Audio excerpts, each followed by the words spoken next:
He's lying face down on the grass in the biggest game of his entire life, the most famous footballer on the planet, sobbing as they lift him onto a stretcher and carry him away. A whole nation's dream on his shoulders, and his body just gave out. But here's what almost no one watching remembered in that moment. This same man was once a skinny boy from a tiny island in the middle of the Atlantic, a boy so poor.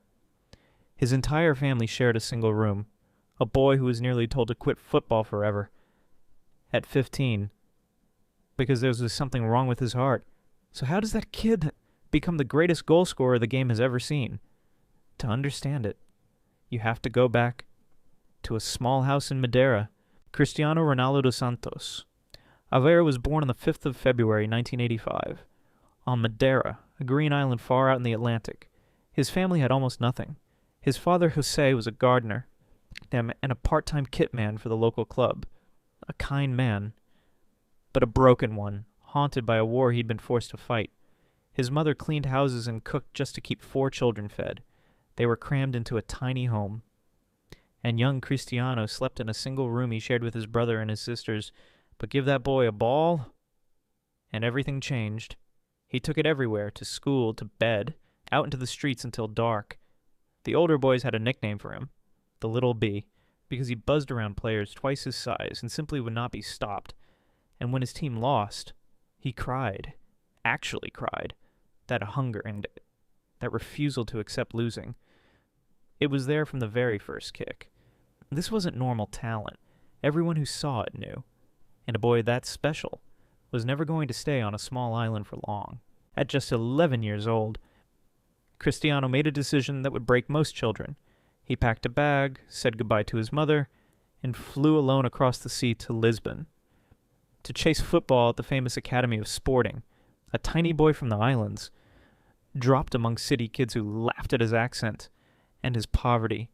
He cried himself to sleep at night, aching for home, but he stayed, because the dream was bigger than the loneliness. And then came the moment that nearly ended all of it. At 15, his heart began to race for no reason, even at rest, even sitting still. The doctors gave it a name, tachycardia, and a terrifying warning. The could stop him from playing football and forever. He was rushed into heart surgery. They used a laser to burn away the source of the problem. For a teenage boy who had given up everything for this one game, those hours must have felt like the end of the world. But the operation worked. And here's the part that tells you exactly who Cristiano Ronaldo is. Days later. Just days. He was back on the training pitch, while almost anyone else would have rested in fear. He ran straight back toward the very thing that nearly took it all away. Sporting unleashed him on the world. And the world was not ready. In 2003, Sporting played a friendly against Manchester United, one of the biggest clubs on earth. For 90 minutes, this skinny 18-year-old tied their defenders in knots, spun them, beat them, embarrassed them.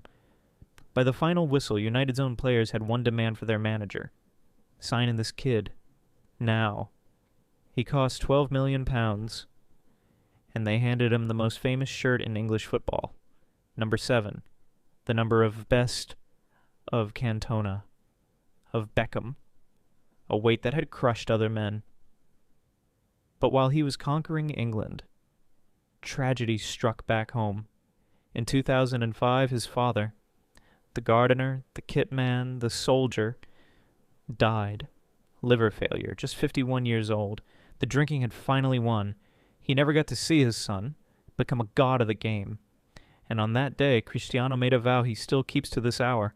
He would never touch a single drop of alcohol, so he buried his grief in work, earlier than anyone, later than anyone, harder than anyone, and he transformed himself from a flashy trickster into a machine. In 2008, he lifted the Champions League and was crowned the best player on the entire planet, his first Ballon d'Or. Then, in 2009, the most expensive transfer in football history, £80 million, carried him to the pure white of Real Madrid. And there, he became something barely human. 450 goals. Records that may never be broken.